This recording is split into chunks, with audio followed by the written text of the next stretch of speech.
ምስጋና ይሁን። ነዛ አምላክ ዝክብርሃብ ወቃል ይሁን እናመስገና ሃሌሉያ ሃሌሉያ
Hallelujah, hallelujah, it's a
أملاكنا يكون يسوع كريستوس ويتعي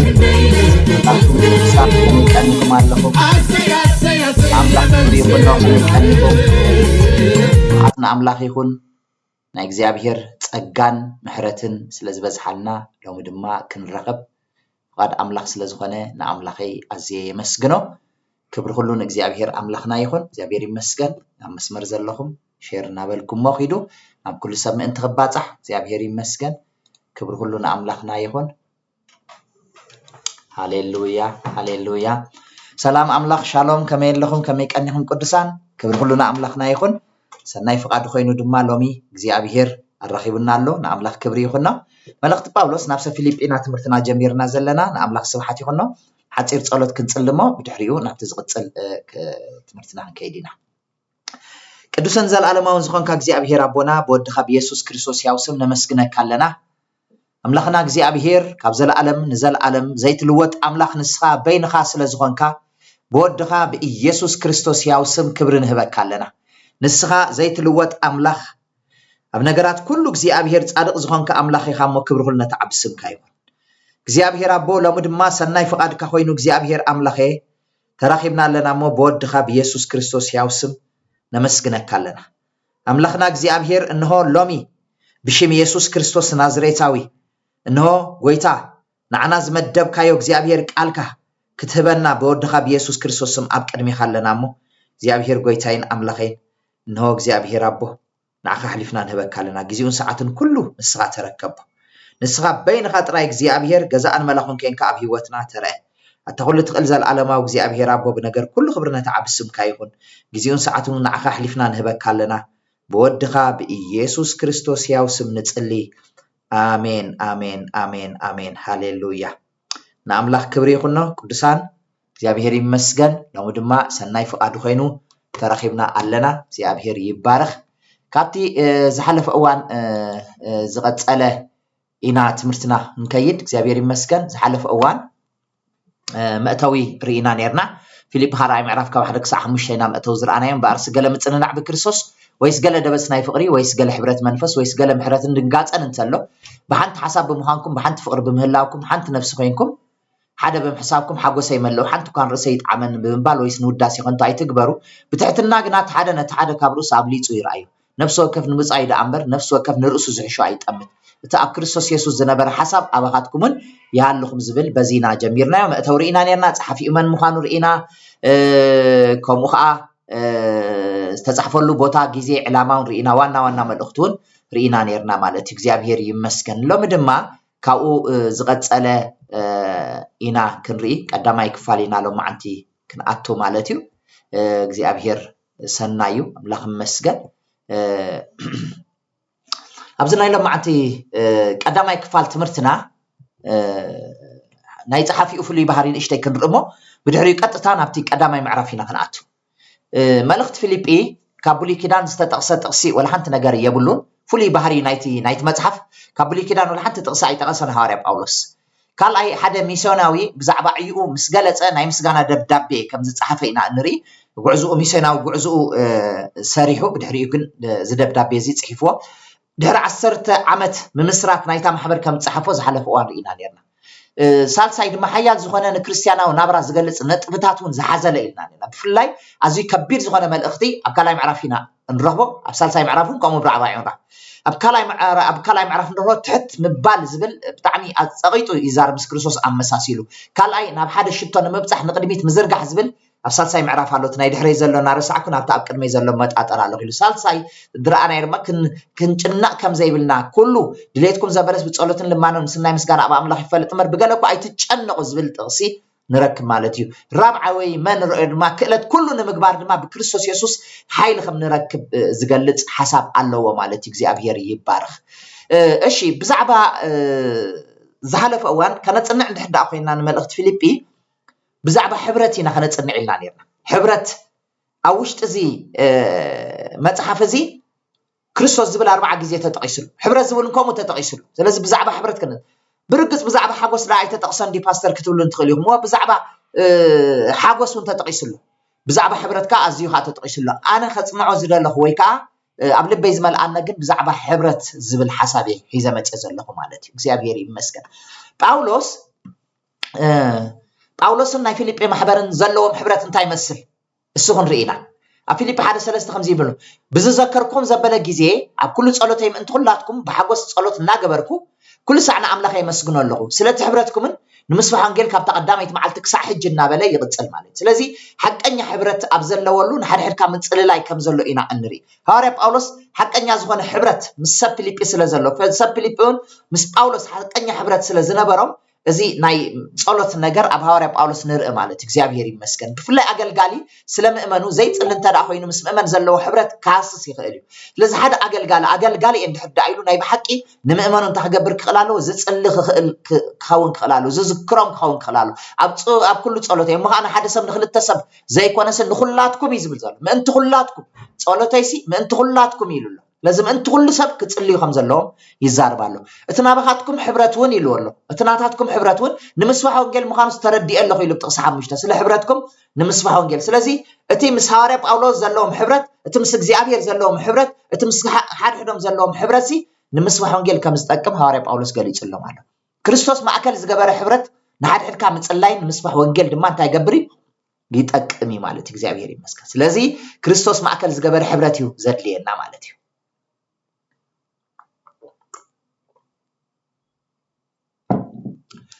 كلا ينطب نريو نحد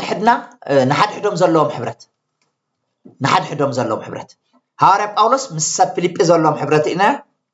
ከምኡ ድማ نحد حدهم كዓ ዘለዎም ሕብረት ኣብ መንጎቶም ማሕበርሲ ዘለዎም ሕብረት ከንታይ ይመስል ፊልጵ ካልኣይ ምዕራፍን ፊልጵ ራብዓይ ምዕራፍን ዘለዎም ክርኢና ኣብ ፊልጵ ካልኣይ ምዕራፍ እንድሕዳር ኢና ያብጠስ ሓደን ክልተ እምበኣርስ ገለ ምጽንናዕ በክርስቶስ ወይስ ገለ ደበስ ናይ ፍቅሪ ወይስ ገለ ሕብረት መንፈስ ወይ ገለ ምሕረትን ድንጋጸን እንተሎ ይልዎም ኣሎ በሓንቲ ሓሳብ ብምዃንኩም በሓንቲ ፍቅሪ በምህላውኩም በሓንቲ ነፍሲ ኮይንኩም ሓደ ሓሳብ ብምሕሳብኩም ሓጎሰይ መሉ ስለዚ ሕብረት መንፈስ ዝብል ኣብ ሰጥቅሽሎ ስለዚ ንሓድ ሕዶም ናይ ሕብረት መንፈስ ከም ዘለዎም ክንርዳእ ንኽእል ማለት እዩ ኣብ ፊልጵ 4:2 እውን እንታይ ኢሉሎ ሓሳበን ንጎይታ ሓንቲ ክትከውን ንኤዎድያ እምዕድ ንስንጢቄውን እምዕድ ኣለኹ ኢሉ ኣብዚ ቃል እዚ ከም እንሪኦ ቅዱሳን የሕዋተይ ኣብ ምዕራፍ 4 ክልተ ኣሕዋት ሓሳበን ነንበይኑ ኮይኑ ተፈላለየን ከም ዝነበራ ዘረድእ ሓደ ሓሳብ ኣሎ ግን ሓሳበን ብጎይታ ሓንቲ ክትከውን ኢሉሎ ለዚ እቲ ንሓድ ሕድኩም ዘለኩም ሕብረሲ ብጎይታ እዩ ካልእ ነገራት ወላ ሓንቲ ነገር ኣይኮነን ብጎይታ ብኻልእ ነገር ክኸውን ኣይክእልን እዩ ብጎይታ ግን ሕብረት ክግበር ይከኣል እዩ ማለት እዩ እግዚአብሔር ይባረክ ጳውሎስ ምስ ኢየሱስ ዘለዎ ሕብረት ድማ ኣብ ምዕራፍ 3 ድማ ተቂስሎም ኣሎ ብዝኾነ ኮይኑ ናብ ትንሳኤ ሞታት እንተኣርከብኩ ኢለ ብሞቱ እናመሰልክዎ ንኡን ሓይሊ ትንሳኤኡን ሕብረት መከርኡን ምእንቲ ክፈልጥ ኩሉ ከም ወፃዓ ቆጥሮ ኣለኹ ኢሉ ሐዋርያ ጳውሎስ ለዚ ሐዋርያ ጳውሎስ ድማ ምስ ኢየሱስ ክርስቶስ ዘለዎ ሕብረት ድማ ገሪጹሎም ኣሎ ንኢየሱስ ክርስቶስ ድማ ብምንታይ ዝሓብሮ ኢልዎ ኣሎ ሕብረት መከራኡ ምእንቲ ክፈልጥ ለዚ በመከራስ ከሓብሮ ኢሉ ርእሱ ንመከራ ሕሊፉ ከም ዝሃበ ከም ሐዋርያ ርእሱ ሕሊፉ ከብከሎ ኢና እንሪ እዚ ድማ ምስ ኢየሱስ ክርስቶስ ዘለዎ ሕብረት ይዘርኤና ማለት እዩ ብዝኾነ ኮይኑ ናብ ትንሳኤ ሙታት እንተኣርከብኩ ኢለ ብሞቱ እናመሰልክዎ ብሞቱ እንታይ እናገበርኩ እናመሰልክዎ ለዚ ሕብረት እንተለና ኢና ክንመስሎ ንኽእል ለዚ ምስ ክርስቶስ ዘለና ሕብረት ተዘይዓብዩ ንክርስቶስ ክንመስል ኣይንኽእልን ኢና ለዚ ንሕብረትካ እናደለለ ምስ ዝኸይድ ኢኻ ትመስል ولا من السبات نحد أطبق لكم من السبات زلكم حبرت نادل لا من زغيركم نعوم تمسلوا ويصبق نجر ويحمق نجر بحر خباب تكافلوا سلازي مس كريستوس زلنا حبرت النعبي نحد أخيد نعون نعمسلنا ينخيد هارب أولوس مبعد حبرته مس كريستوس عزي لعل سلازخانه بما تخم مسلعيل والله نعون حيلة سعين حبرت مكران من تخفل دما كل كم وضعه يقصروا الله إلو كقتل كله إنا النر إمانة تكسي أبهري مسكن كبر كلنا أملاكنا يخون كاو قتلنا نريد دما مستم دقاف ذهبوا سبات دما نرينا مستم دقاف ذهبوا سبات دما هارب أولس انتاي كم زمسل حبرتهم دما نرينا سيابير مسكن دقيم سيك تحسبوا لي حدش حوات سلز رخبكم بغيتا بزوح حقوس الله زي سلت أكم دا أخوي نمبر قدم كأحاسيبكم نيركم حجيب دعمي إذا قرر كل جزء زحسبوا له حسب هواري باولوس يفلطوا نيرو قدم حسيبكم نيركم سلازة حبراتهم أزي لعل كم زغان يزقل الزل دقيم كتحسبوا لي حدش هيوات رخيبكم علىهم حج حدش عدل رخيبكم علىهم حدش نجر رخيبكم علىهم جنكا زي حسبكم لا يكونكم ما يكونكم زي سنة أكم دا أخوينو زي تماشى ألكم دا أخوين مبر قدم كأستاجركم لا ينيركم يخم حسيبكم لا ينيركم يخم نابلي زار مالتيو أنا سبت زلني أخلنا مبال تمهير إمه سينا سلازلخو أيكونكم أزوز بلا زلخو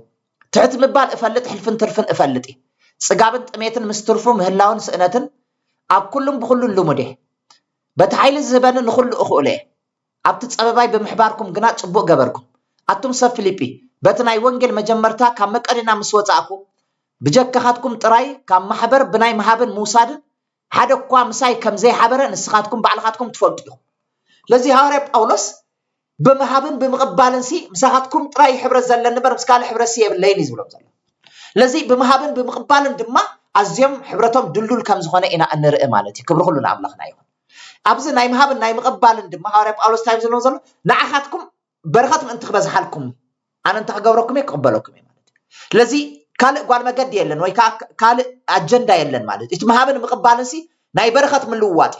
مهاب برخات يمت مقبال دما برخات يمت لازم نعهاتكم برخات من انتخبز حالكم نعهاتكم سناي نجر من انتخبز حالكم زي بحجوز تقبيله يلخو خبلهم كله نرى مالتي تصع عصر شدش أبتسلون كون هذا جزين كال أي جزين زدلين السديدكم له هجي سب فيليبي حنس أطرح يكونن بأبا فراديت أس هي بسديدهم له بجنزب زحبر زولو مساوري باولوسي بني حنت جزية رأي يكون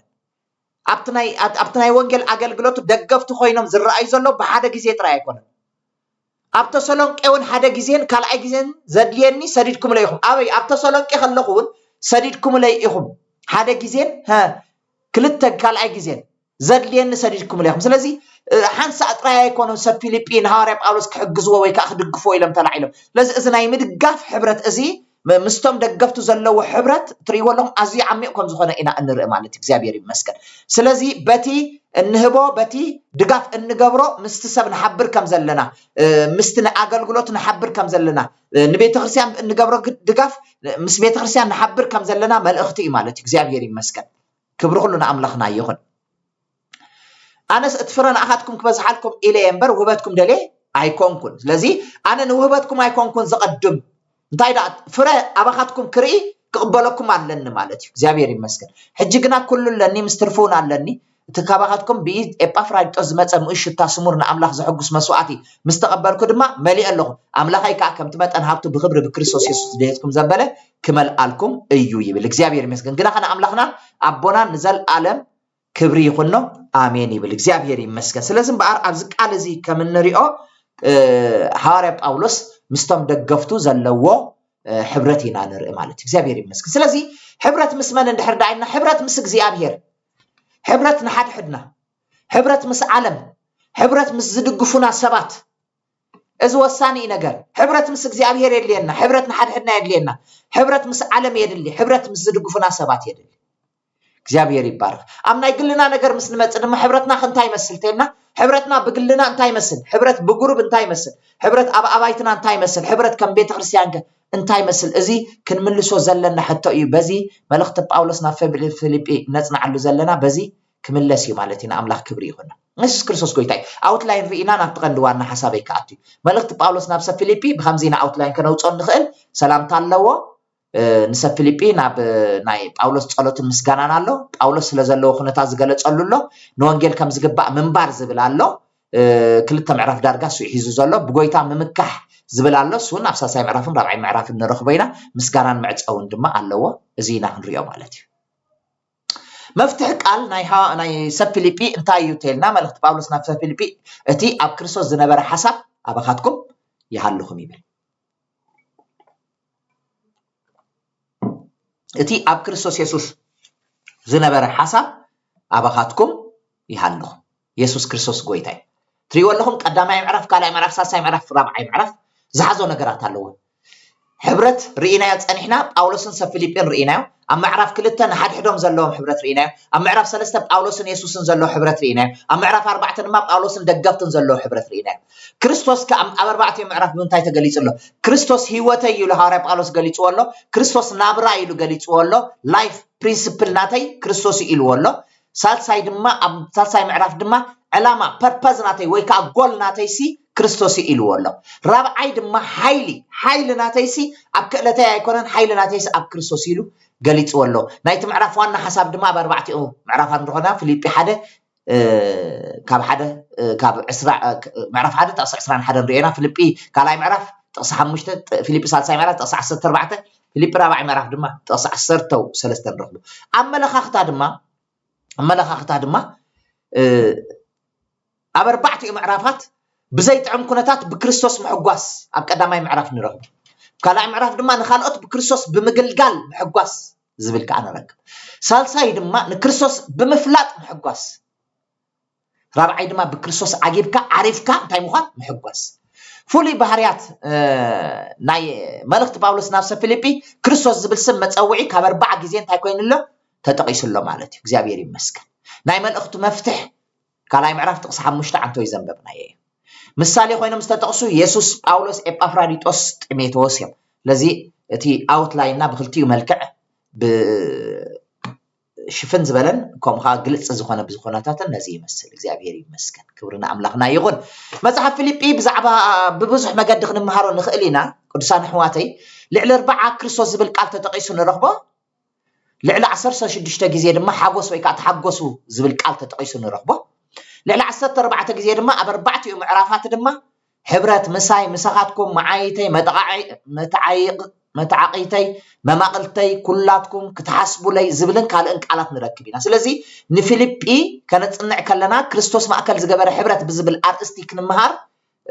ازي لبي مليء لي يالله معناتي እግዚአብሔር ይመስገን ክብር ሁሉና አምላክና ይሁን حبرت بمنصر مصحف فيليبي بطعمي بزح أربعة معرفات هنا نرخبو ازي مسكي زينا نصار كنحلفو هنا እግዚአብሔር ይመስገን أربعة معرف أنببو مصحف فيليبي أربعة معرف دما تزلو ናይ حبرت ነገር ድማ ትረኽቦ ይኹም ማለት እግዚአብሔር ይመስገን فيليبي ቀዳማይ معرف ካብ ሓደ ክሳዕ ክልተ ከምዚ ይብል ጳውሎስን ጢሞቴዎስን ባርያ ኢየሱስ ክርስቶስ ናብቶም فيليبي بكريستوس يسوع زلوا كلاتهم قدسان مس ኤጲስቆጶሳትን ዲያቆናትን ካብ እግዚአብሔር አቦናን ካብ ጎይታናን ኢየሱስ ክርስቶስን ጸጋን ሰላምን ምስኻትኩም ይሁን። ስለዚ ፊልጵ ቀዳማይ ምዕራፍ ካብ ሓደ ክሳዕ ክልተ እንታይ ዝነግረና ጸሓፊ ኢሎ ንመን ከም ዝተጻሕፈሎ ሰላምታን መእተውን ካሂብዎም ኣሎ። እዚ ጸሓፊኡ ጳውሎስን ጢሞቴዎስን ኢልዎም ኣሎ። ንመን ከም ተጻሕፈ ድማ እንታይ ኢልዎ ናብቶም ኣብ ፊልጵ ብክርስቶስ ኢየሱስ ዘለው ኩላቶም ቅዱሳን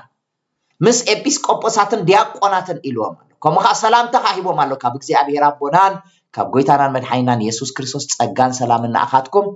ይሁን ኢልዎም ኣሎ። እግዚአብሔር ይመስገን ክብር ሁሉ ንኣምላኽና ይሁን። ጳውሎስን ጢሞቴዎስን ባርያ ኢየሱስ ክርስቶስ ዝብል ሓሳብ ተጠቂሙ ዘሎ ሃዋርያ ጳውሎስ ኣብ ዝኾነ ይኹን ጽሑፋት እንድሕር ዳሪኢኹሞ ሮሜ ኸይድኩም ረኣይዎ ካልእ ነገራት ከይድኩም ንፈትሽዎ ሃዋርያ ጳውሎስ ኩሉ ግዜ ክጽሕፍ ከሎ ጳውሎስ ሃዋርያ ኢየሱስ ክርስቶስ እናበለ ይጽሕፍ። ንሰብ ፊልጵ ግን ብፍጹም ብኸምኡ ዓይነት ምልላይ ኣይተላለዮምን። مسب فيليب زلهم حبرت أزي عميق كم مخانو زتلعله كون خل كم أدم أتي كباتاتهم الصنعتاتهم زرب حلو مجدن الصدام ما كباتاتهم زرب حو مجدن أنتي أزيو متشو كخون بخمس مجد إمتيو باولوسن تيموثيوسن بارا يسوع كريستوس باولوس هوارا ديكونن نمتى هوارا نتفرهي وأبز هوارا يكون كل اللي زارب الله نو باولوس هوارا يبرقص دياو ناي حزاب هوارا يو نيسوس كريستوس كاموتات متنسو زرعيه يو سالساي ناي هوارا ملكتو بإيدو تأمرات تغيريو بچرقي بستفالاليه نغرات حومات كحوتو كحاويو حومات كحاوي موتات كتنسو بزح نغرات تأمرات دما بو تغيريو راو اي بونجل زي تبصحو بزح بوتاتات دما بيت ክርስቲያን ዝተፈለይ ማለት እግዚአብሔር ይመስገን። ስለዚህ ሐዋርያነቱ ዘጠራጥር ወላ ሓንቲ ነገራት የብሉ ወይ ሐዋርያነቱ ተጠራጢሩ ይኮነን ባርያ ኢየሱስ ክርስቶስ ኢሉ ዘፋልጦም ዘሎ ኣብ ገላትያ ሓደን ኣብ 11 ጥቕሲ 12 ከም ዝብል ጳውሎስ ሐዋርያ በኢየሱስ ክርስቶስን በተካሙታ ዘተንሶ እግዚአብሔር አቦን እንበር ካብ ሰብ ወይስ ብሰብ ዘይኮነ إلو يزاربالو كابسب ويس بسب زيكونه لذي أبزن بقر نريو زلنا هواريانتو كابسب ويس بسب زيكونه እግዚአብሔር ይመስገን كابسب ويس بسب زيكونه هواريانتو تاجرو تقبلو كبر كلنا أملاخنا يخون لذي كابسب زغنا خلودي هو كابسب زغنا له جن هواريا باولوس كابسب ويس بسب زيكونه هواريانتو تقبلو وي مالتي بعصرت حدن عصرت خلتن مبارك أحواتي أنا دما بمجلات يسوع كريستوس ينبر كابسب أي تقبل كون أي تمهار كون مو تبع تسب كوانجل كم قد سب زي مخان إفلت أكم عنه كابسب سل زي تقبل كون أتي سب كدما قد سب أي كون إلو كابسب أي تقبل كون كابسب دما أي تمهار كون إلو لبو ملي إلو خزار بينا أن ريوب كالبوتا تاتمان دي أبز بوتا زقن بهمو كقرب أي دليل بمنتاي دا كقرب دليل باريا بزب الحساب حيزي كقرب دليل بتعمي كابت زغرمني باولوسن تيموثاوسن يلو ولا نت ولادو بغويتا زعبي ولادو خيترفه باريا يلو تصويعو والله مالتي بتعمي زغر بزعبا باريا نشتي نجر حساب كن باريا انتاي مالتي باريا مالت بفقاد غزا رؤسو زدليو نمغبار زي كل سب مالتي ازي نزتبحلون زتعززون دامبر نناي غزا رؤسو حسابن دليتن منبار زقارصه مالتي بتعمي منبار زقارصه كنبل كلنا انتاي مالتي تعمي زجر نزتبحلو استعززون دامبر ناي غزا رسو حسابن دليت منبار تايز غبري زقارصي كمتي نمئزازو باروت كتكونو رؤسكم نتهبون حاتيات انت خوينو نموت نمئزاز انت خوينو نصدقي نتئزازوس باروتكم زخونكم دا يتفطون ايكم تباهيلو اب 16 تباهيلو لنا زلو نمئزازو باروت كتكونو رؤسكم نتهبو رؤسكم نتهبوا نحاتيات انت خوينو نموت نمئزاز انت خوينو نصدقي رؤسكم نتهبوا كن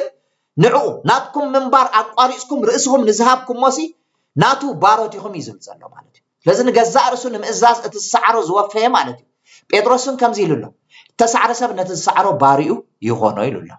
سلازي بفقادو رؤسو نزداليو نمغبار زيكل انت خوينو ازي باريا يسوع كريستوس إلنا نتصوع مالتي كبر كلنا أملاكنا يكون سلازي بفقاد رأسو زدليو نمغبار زيكل إذا عارف باولوس دما مستميتوس بفقاد رأسهم زدليو نخجبرو زيكلو كل تنقوم نعملخ زوفي بفقادهم رأسهم نعملخ زوفي مخانهم كنرد عن خدينا مالتي كسيابيري مسكن أشي باريا فقاد جزاء رأسو يقول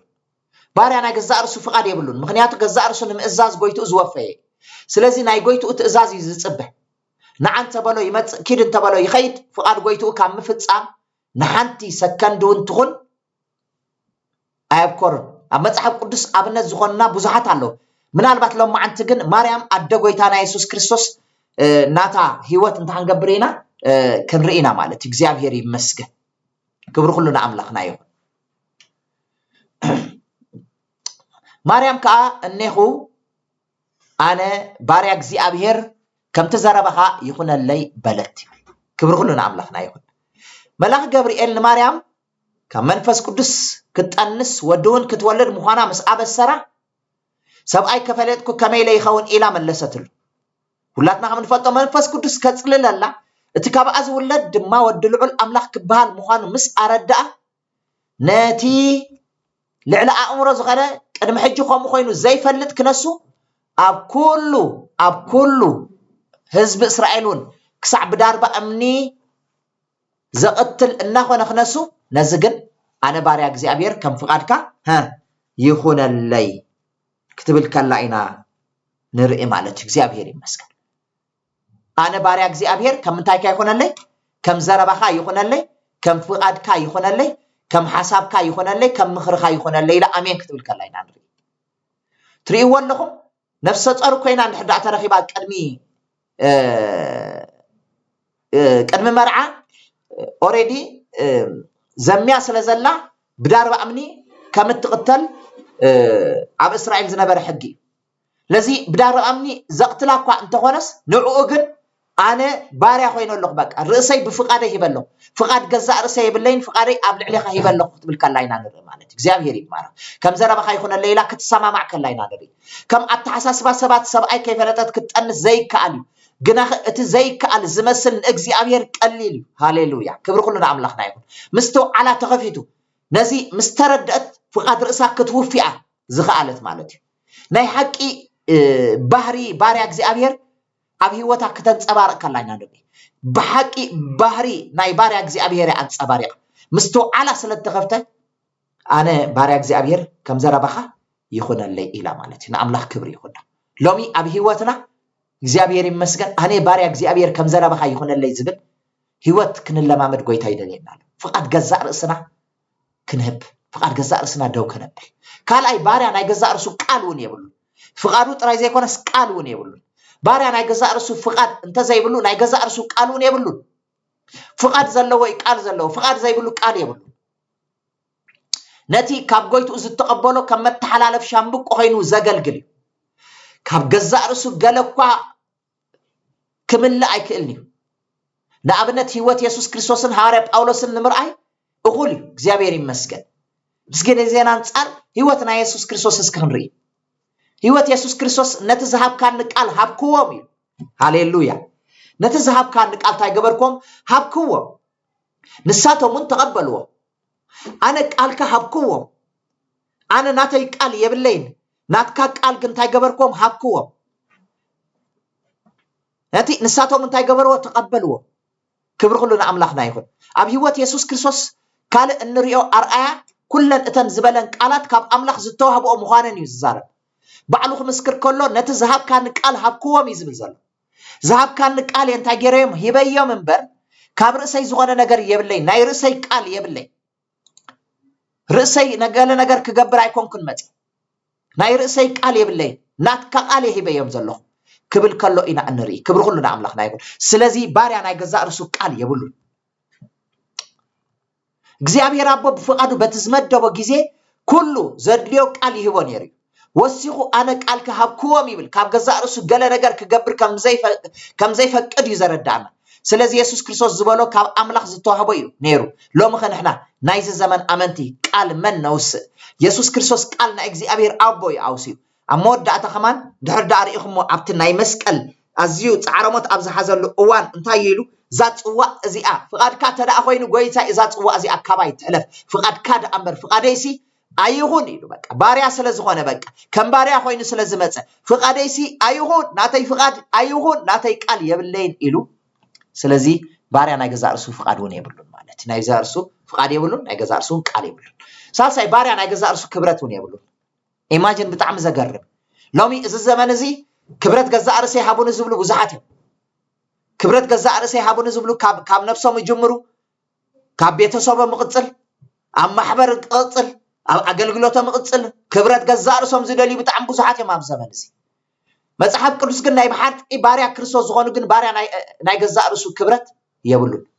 ኣብ ትንቢት ሚልክያስ 1:6 ከምዚ ይብል ንኣኻትኩም ሰማይ እትንዕቁሞ ብምንታይ ስምካ ንዓቕናዮ እትብሉ ካህናት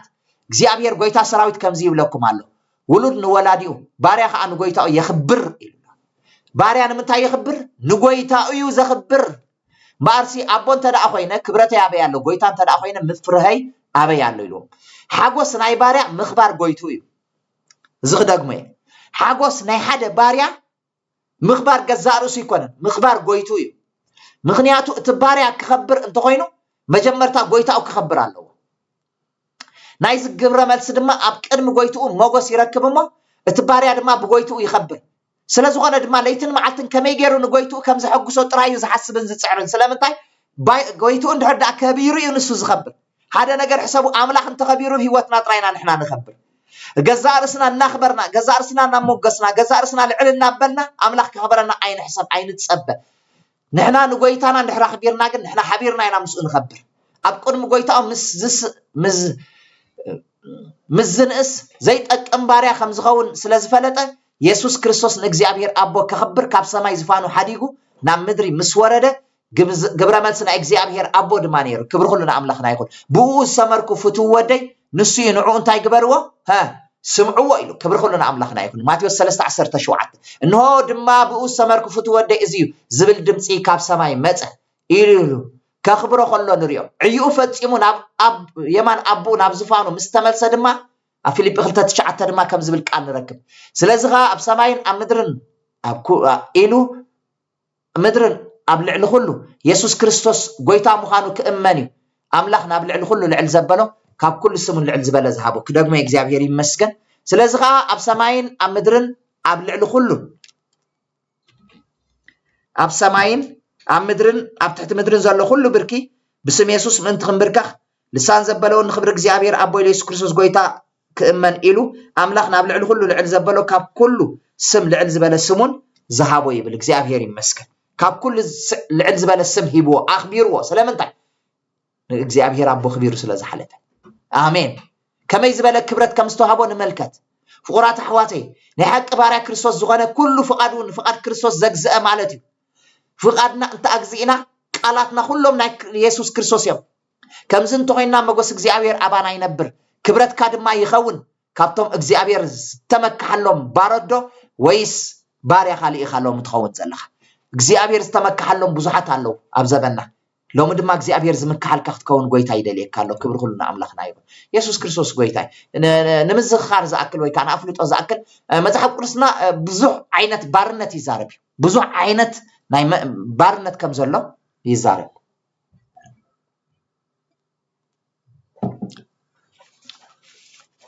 ባርያ ሰይጣን ቀዳማይ ባርያ ሰይጣን ሓሙሽተ ዓይነት ባርነት ኣሎ ዝተሰዓረ ሰብ ነቲ ድሰዓሮ ነትድሰዓሮ ባሪኡ ይኾነ እሞ ንሳቶም ንርእሶም ባሮት ጥፋት ክነሶም ሓራፍ ተወፂኹም እናበሉ የተስፍዎም ኣሎ ይብል ካልኣይ ጴጥሮስ 2:19 ንሳቶም ንርእሶም ባሮት ጥፋት ክነሶም ምስቲ ዝጠፍእ ጸላኢ ባሮት ናቱ ክነሶም ሲ ሓራፍ ተወፂኹም እናበሉ የተስፍዎም ካልኣይ ባርያ ኃጢአት ኢየሱስ መለሰሎ ብሓቅ ብለኩም ኣሎ ኃጢአት ዝገብር ዘበለ ንሱ ባርያ ኃጢአት ይድሎ ሳልሳይ ባርያ ዓለም ንዓለም ወይስ ነታ ኣብ ዓለም ዘሎ ኣይትፍተው ሓደ እኳ ንዓለም እንተፈተወ ፍቅሪ አቦ የብሉን ኢሉ قدام يهونس كلته صرت 5:16 ሳልሳይ ባርያ ሰብ ሕጂ ከንሰብ ዶ ወይስ ንኣምላኽ ይባህ ዘብል ዘለኹ ወይስ ንሰብ ክሕጉስ ዝደል ዘለኹ ገና ንሰብ ክሕጉስ እንተ ዝብል ሲ ባርያ ክርስቶስ ኣይምኾንኩን ነይረ ይብል ባርያ ገንዘብ ንኽልተ ጎይታት ክግዛእ ዝኽእል የልቦን ወይ ነቲ ሓደ ጸልዩ ነቲ ሓደ ይፈቱ ወይ ከዓ ነቲ ሓደ ተገዚዩ ነቲ ሓደ ንኣምላኽ ንገንዘብን ክትግዝኡ ኣይኮነልኩም ይብል ማቴዎስ 6:26 ቅዱሳን ኣሕዋተይ ትርእይዎ ኣለኹም ብዙሕ ዓይነት ባርነት ይዘሎ ኣብ መጽሓፍ ቅዱስና ስለዚ እዚ ዓይነት ባርነት እዚ ሎሚ ናየኖት ባሮት ኮን ንኸውን ንህሉ ናየኖት ባሮት ኢና ዘለና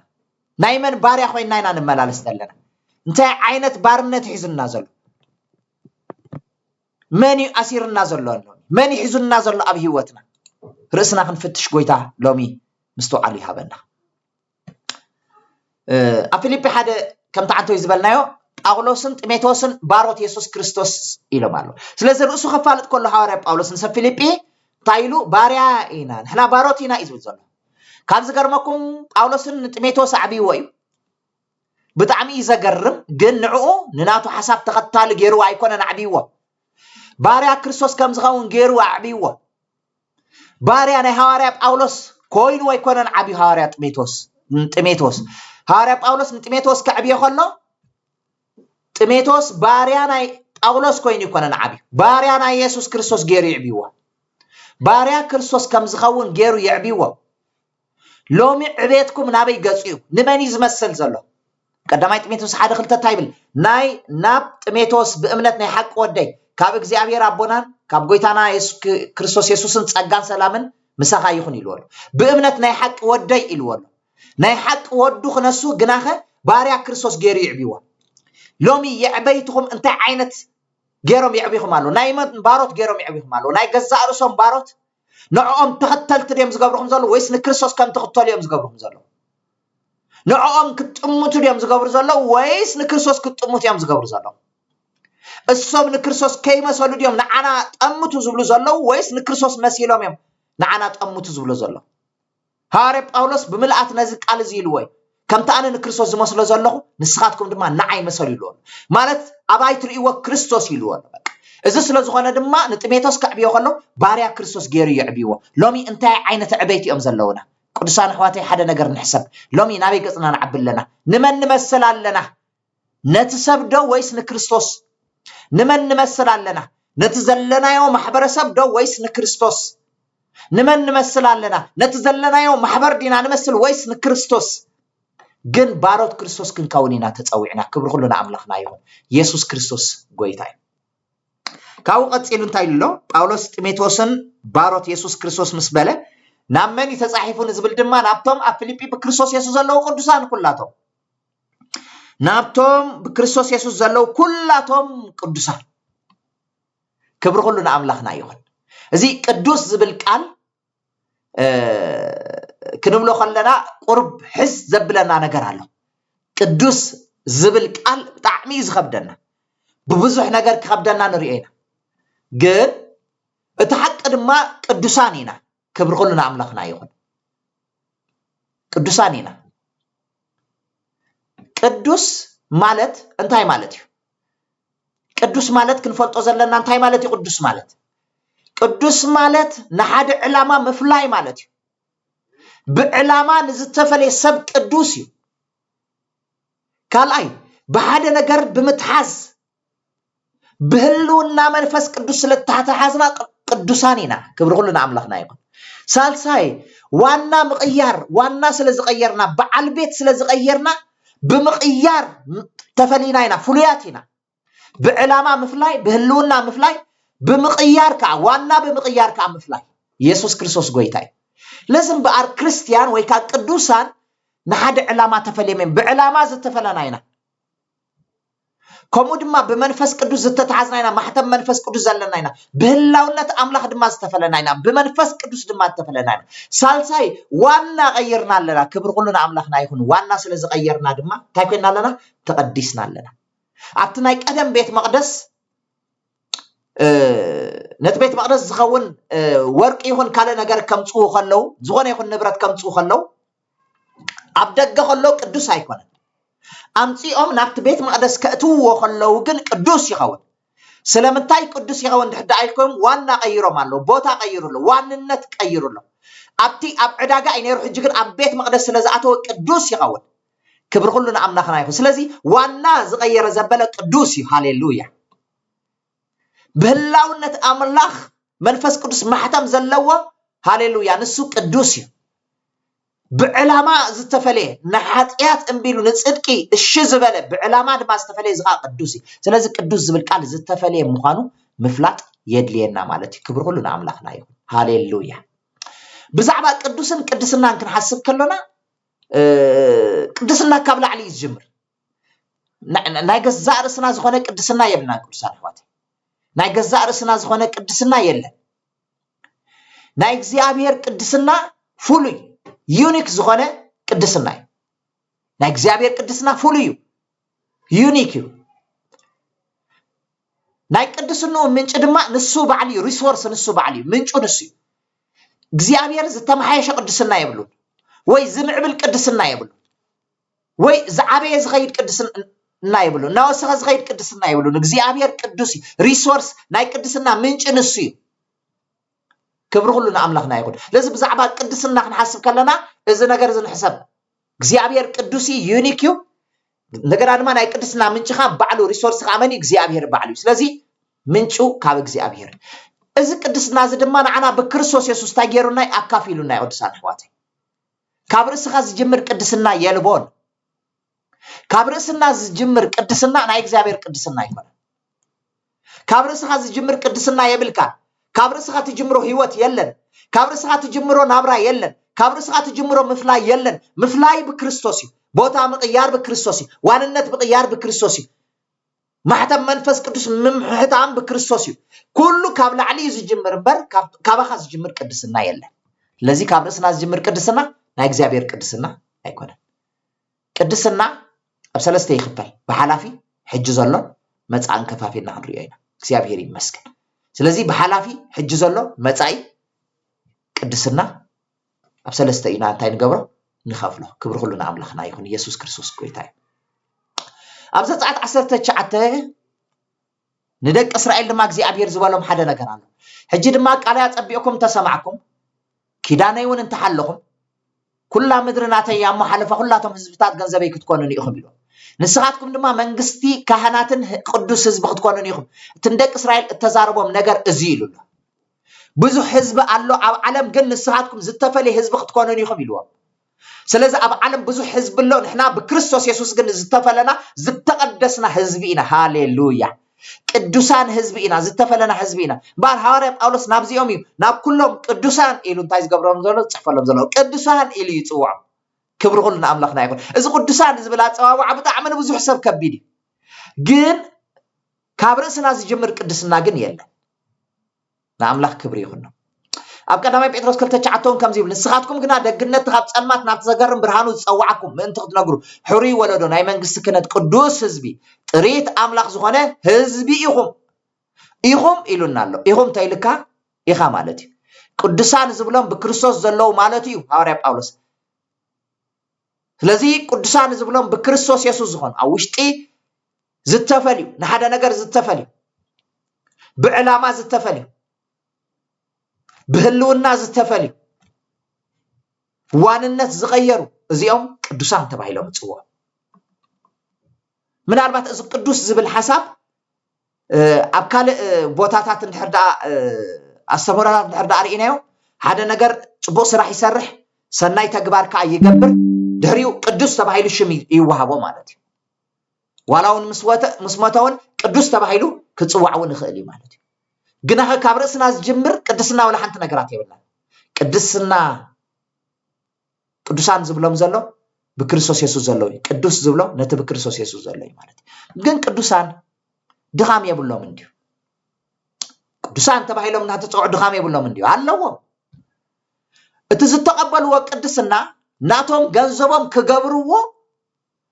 እዩ ኩሉ ግዜ ዘተባብዓና መጽሓፍ ቅዱስና فيليب 3:3 ታይሉ ሓንቲ እንኳን ርሰይ ጣመነ ብምባል ወይስ ንውዳሴ እንተ ኣይትግበሩ ምስለ ብትሕትና ግና ተሓደ ካብ ገዛ ርሱ እዚ ናይ ትሕትና መንፈስ ኣብ ህይወትካ ነቲ ዝተቀበልካዮ ቅድስና ናትካ ገንዘብ እናገበርካ ክትከይድ ኣለካ ኩሉ ግዜ ናትካ ገንዘብካ እናገበርካ ክትከይድ ሃሌሉያ ንኣምላኽ ክብሪ ይኹን ኢየሱስ ክርስቶስ ጎይታ ለዚ ቅዱሳን ተባሂሎም ድኻም የብለዎም ማለት ኣይኮነን ግን ኩሉ ግዜ ብክርስቶስ ኢየሱስ ተዋህቦም ቅድስና ግን ሓልዮም ክኸዱ ገንዘቦም ክገብርዎ ግን ይድለ ማለት እዩ ክብሪ ኩሉ ንኣምላኽና ይኹን ኣብ ፊልጵ 1:2 ታይ ዝብል ቃል ኣሎ እግዚአብሔር ይመስገን ካብ እግዚአብሔር አቦና ካብ ጎይታና ኢየሱስ ክርስቶስን ጸጋን ሰላምን ምሳኻትኩም ይኹን ድማ ይብል ሐዋርያ ጳውሎስ ኣብ ኩሉ መልእኽቱ ጸጋን ሰላምን ምሳኻትኩም ይኹን ይብል እዚ ካብ ሓደ መፈክር ይዝገብሩ ሐዋርያ ጳውሎስ ግን ስለ ዝብሎ ጥራይ ኣይኮነን ዝብሎ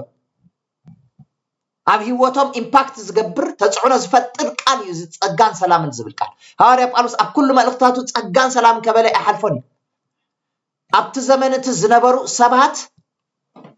ካሬን ይባሃሉ ነይሮም ንሓድሕዶም ካሬን ተባሂሎም ይጽውዑ ሰላም ይባሃሉ ነይሮም ብናይ ግሪክ ቋንቋ ካሬን እዚ ማለት ሰላም ማለት እዩ ልክዕ ንሕና ከምዚ ኣብ መገዲ ክንከይድ ከለና ሰላም እንብሎ ንሓደ ሰብ ሰላም እንብሎ ንሓደ ሰብ ልክዕ ከምኡ እዮም ዝገብሩ ነይሮም ሐዋርያ ጳውሎስ ግን ነዚ ቀይርዎ እግዚአብሔር ይባረክ ካሪዝ ኢልዎ ሃሌሉያ ካሪዝ ማለት ድማ ጸጋ ማለት እዩ ስብሐት ንኣምላኽ ይኹን ኣብ ክርስትና ዓብ ዝኾነ ቦታ ዝሕዝ እዩ ዝተፈለየ ቃል እዩ ሓያል ሃብታም ቃል እዩ ጸጋ ዝብል ቃል ወሲኹ ድማ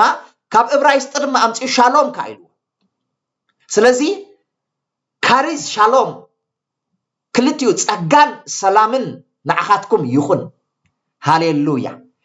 ጸጋን ሰላምን ፍሉይ ናይ ወንጌል መልእኽቲ እዩ ቅዱሳን ኣሕዋተይ ጸጋን ሰላምን ስቂሉ ንኽትብሎ ጥራይ እትብሎ ይኮነን ከምዝን ሰባት ንሕና ሰላም ክንብሎም ከለና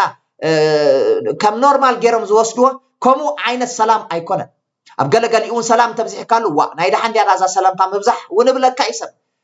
ከምኡ ዓይነት ሰላምታ ኣይኮነን እዚ ካሪዝ ሻሎም ጸጋን ሰላምን ንዓኻትኩም ይኹን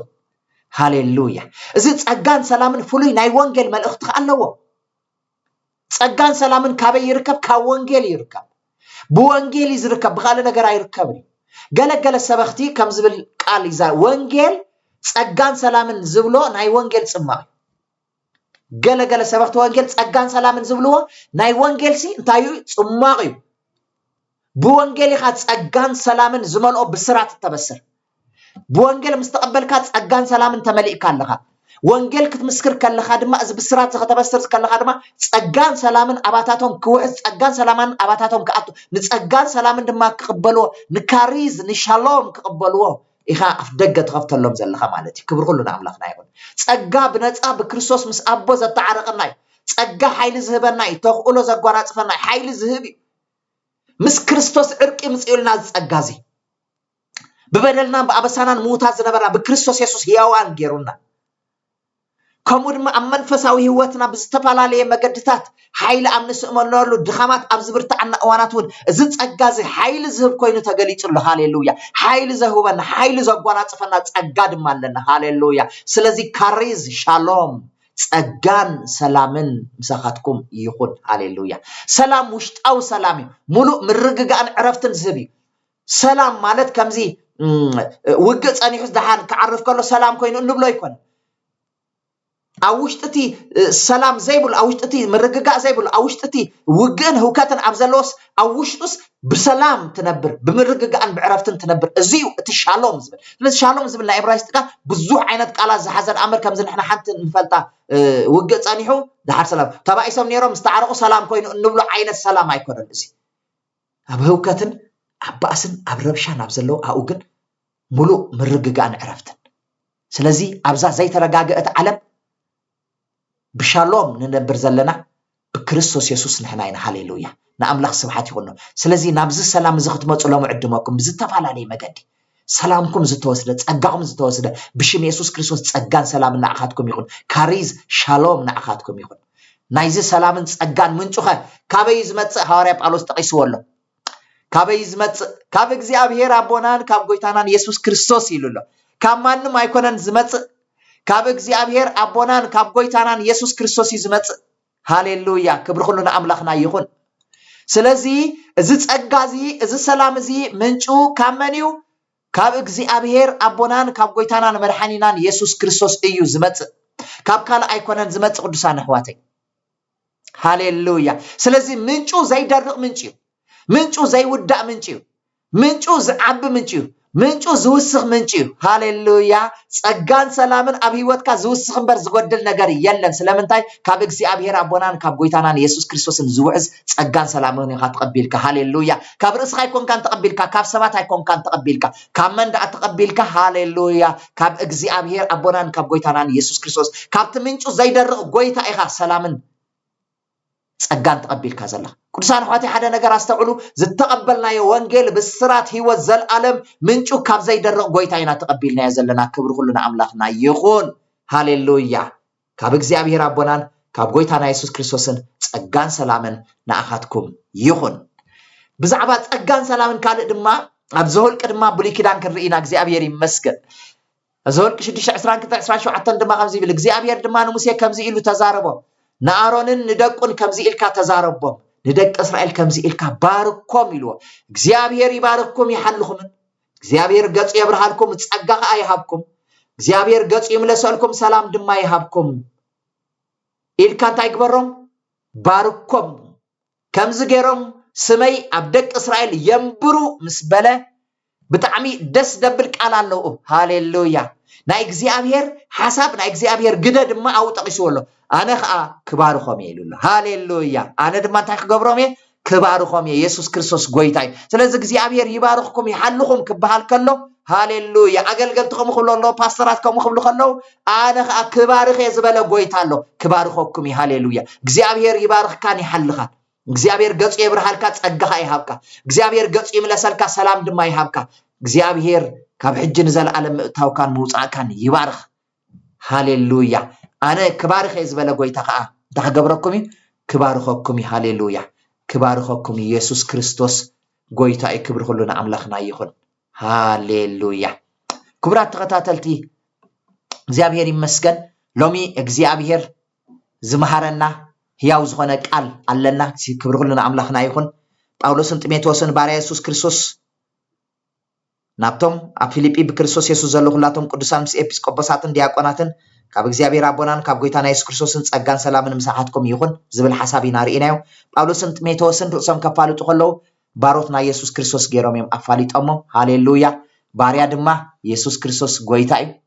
ናይ ገዛእ ርእሱ ፍቃድ የብሉን ናይ ገዛእ ርእሱ እንታይ ቃል የብሉን ናይ ገዛእ ርእሱ ድማ ክብረት የብሉን ክብረቱ ንጎይታው ክኽብር ከሎ እዩ ክብር ሁሉ ለአምላክና ይኹን ቃሉ ድማ ቃል ጎይታ እዩ ዝፍጽም ቃል ናይቲ ዝለኣኸ እዩ ዝፍጽም ስብሐት ንአምላክ ይኹን ኢየሱስ ክርስቶስ ጎይታ እዩ ሃሌሉያ እቲ በቀዳማይ ነጥብ ዝረኣናዮ ድማ ፍቃዱ ድማ እንታይ ዝሃበ እዩ ፍቃዱ ድማ ንጎይታ እንታይ ዝገበረ እዩ ዝሃበ እግዚአብሔር ይመስገን ፍቃድ ገዛእ ርእሱ የብሉን ማርያም አዶ ጎይታና ኢየሱስ ክርስቶስ አነ ባሪያ እግዚአብሔር ከም ቃልካ ይኹነለይ ከም ዘረባኻ ይኹነለይ ከም ዝበለት ርኢና ኣለና እግዚአብሔር ይባረክ ባሪያ ናይ ገዛ እርሱ ቃል እውን የብሉ ባሪያ ናይ ገዛ እርሱ ክብረት የብሉን ንጎይቱ ከኽብር ከሎ ግን ሓቢሩ ምስ ጎይቱ እዩ ዝኸብር ሃሌሉያ ክብሪ ኩሉ ንኣምላኽና ይኹን ኢየሱስ ሓሙሽተ ዓይነት ባርነት ከም ዘሎ ርኢና ባሪያ ሰይጣን ባሪያ ሓጢአት ባሪያ ዓለም ባሪያ ሰብ ባሪያ ገንዘብ ከም ዘሎ ርኢና ሎሚ ባሪያ እግዚአብሔር ክንከውን ግን ተፀዊዕና ኣለና ሃሌሉያ ክብሪ ኩሉ ንኣምላኽና ይኹን ሃዋርያ ጳውሎስ ድማ ናብ መን ይፅሒፎ ንዝብል ሓሳብ ዝረኣናዮ ድማ ናብቶም ቅዱሳን ዝብል ሓሳብ ሰለስተ ነገር ርኢና ብዕላማ ምፍላይ ብህልውና ምፍላይ በዋንነት በመቅያር መፍላይ ስለዚህ ንሕና ቅዱሳን ኢና ብዕላማ ዝተፈለና ኢና በህላውነት መንፈስ ቅዱስ ዝተፈለና ኢና ዋንነት በመቅያር ዝተፈለና ህዝቢና ስለዚህ ቅዱሳን ኢና ንኣምላኽ ክብሪ ይሁን ነው ሃሌሉያ ቅድስና ግን ኢልናኻ ካብ ገዛ ርእስና ዝጅምር ቅድስና ናይ እግዚአብሔር ቅድስና ይኮን ቅድስና ካብ ላዕሊ ዝጅምር ኢልና ያለና ካብ እግዚአብሔር ይዝመጽ ካብ ርእስኻ ዝጅምር ቅድስና የልቦ ካብ ርእስና ዝጅምር ቅድስና ናይ እግዚአብሔር ቅድስና ኣይኮነን ኢልና ርኢናዮ ማለት እግዚአብሔር ይመስገን ካው ሓሊፍና ዝረኣናዮ ድማ ክብሪ ኩሉ ንኣምላኽና ይኹን በረኸት እዩ ወይ ከዓ ሰላምታይ ካብ እግዚአብሔር አቦናን ካብ ጎይታና ኢየሱስ ክርስቶስን ጸጋን ሰላምን ንኣኻትኩም ይኹን ኢሉ ሐዋርያ ጳውሎስ ተኽገብሮም ከሎ ክባርኾም ከሎ ኢና እንሪ እግዚአብሔር ይመስገን ጸጋን ሰላምን ዝብል ሓሳብ ኣዝዩ ዓሚቕ ኢልና ርኢና ያለና ጸጋን ሰላምን እዚ ጸጋዚ ብጣዕሚ ኣዝዩ ኣገዳሲ ኣብ ህይወትና እዩ ክልተ ቃላት ተጠቂሙ ሐዋርያ ጳውሎስ ኢልና ካሪዝ ዝብል ናይ ግሪክ ቃል ተጠቂሙ ጸጋ ማለት እዩ ሻሎም ዝብል ቃል ተጠቂሙ ካብ ዕብራይስጢ ካሪዝ ሻሎም ጸጋን ሰላምን ኢሉ እዩ እንታይ ዝገብር ኣብ መልእኽቱ